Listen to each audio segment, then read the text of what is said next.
Du har ikke vært på vikingfestival før, men du har vært på metalfestival. Ja, så jeg får lært litt om vikingtiden, og jeg får hørt på den musikken jeg liker. Men hvordan kan man oppleve å være en viking? Nei, det er jo sikkert mange måter å gjøre det på.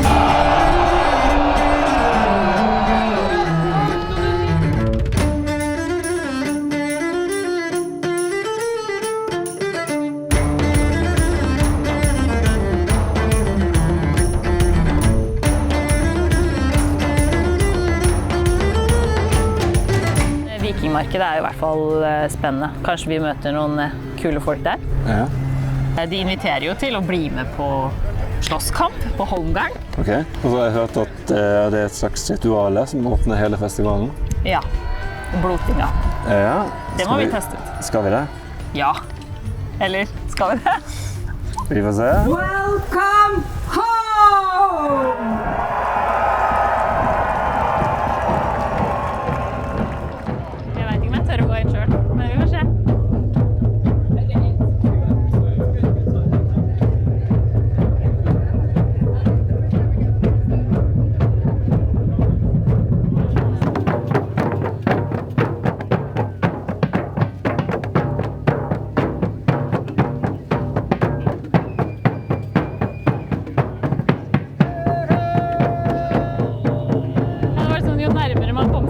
Jo mer følte man at this is real. Og selv om folk stod og diskuterte at nei, men jeg gjør det bare for gøy og sånne her ting, så... Jeg tror det er bare nervøsitet. Ja, det tror jeg også. Og så med en gang jeg kom inn, så merket jeg det selv at de ble så inne i det. Jeg skulle ønske jeg kunne vært der lenger.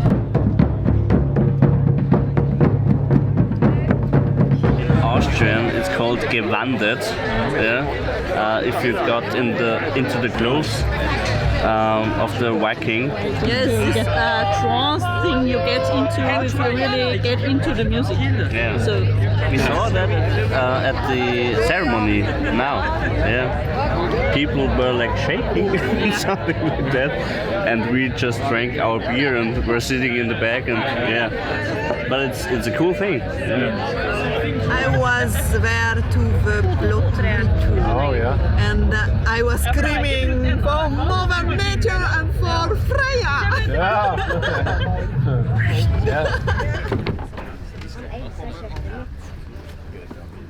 We just rode the ship Osberg out into the harbor. Just learning to row, I think, as a team takes a little bit, but then you start to get into it, and it's like a nice rhythm, and feels like you're working together, you know.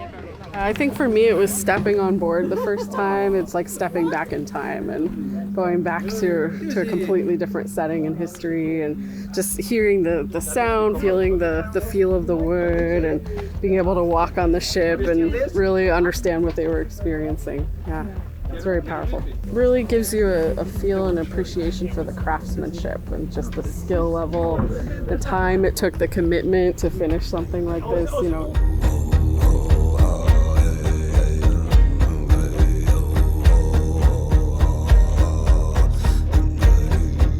The experience of the people, especially here in the Viking camp, it feels very. The people feel genuine. There's people that are very interested in history, in what they do. They try to be very authentic, but at the same time they're really friendly, and there's no real elitism to it. It's very open. You can come, put on the clothes, and just be a part of it.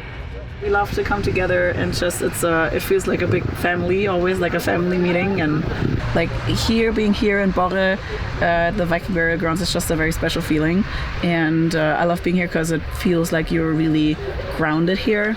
So having this experience and with those bands is just a whole different experience than any other metal festival.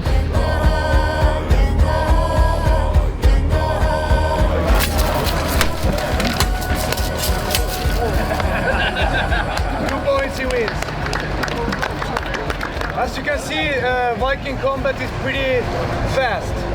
So they break after a deadly hit if they would have been unarmored. So there is no like fencing for half an hour. It's usually pretty fast and deadly. Det er tøft da.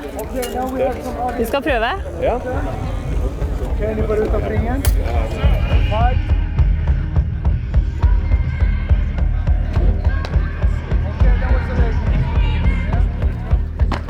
Okay,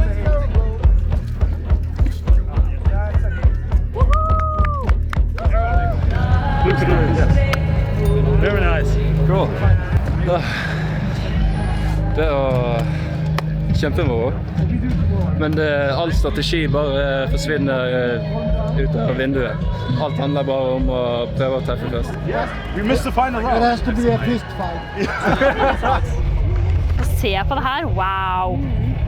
Så du mener bare at just pick one, altså jeg kan velge, og du får det til? Nå er jeg spent altså. Å herregud! Så fint!